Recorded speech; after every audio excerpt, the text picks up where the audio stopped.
ప్రియమైన తెలుగు ప్రేక్షక దేవుళ్ళందరికీ నమస్కరిస్తూ ఈ రోజున యాదగిరిగుట్ట నరసింహస్వామి గారు పిలుపు మేరకు ఎన్నో సంవత్సరాల తర్వాత నేను ఏమీ కట్టకముందు స్వామివారిని దర్శించుకున్నాను. అప్పుడు ఈ రోజున నా మిత్రుడు రవి పిలవడంతో ఇవాళ మళ్ళీ స్వామివారి దర్శనం వారి పుణ్యంతో చక్కగా దర్శనం చేపించారు.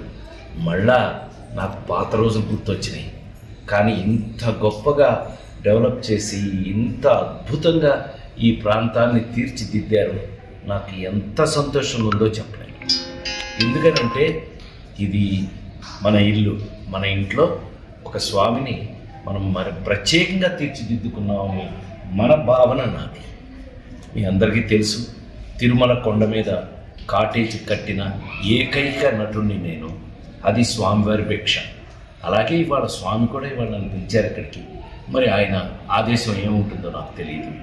ఏది ఏమైనా ఇవాళ స్వామివారి దర్శనం యాదగిరిగుట్ట మరిచిపోలేని మధురానుభూతి. అంత అద్భుతంగా తయారు చేశారు ఇక్కడ. ఈ గుడి ఇలా తయారవడానికి కారణమైన ప్రతి ఒక్కరికి కూడా నా మనఃపూర్వక నమస్కారాలు తెలియజేస్తూ నేను మళ్ళీ ఊపిరి ఉన్నంత వరకు ఇక్కడికి వచ్చి స్వామివారి సేవ చేసుకోవాలని మనస్ఫూర్తిగా కోరుకుంటున్నాను. గోవిందా.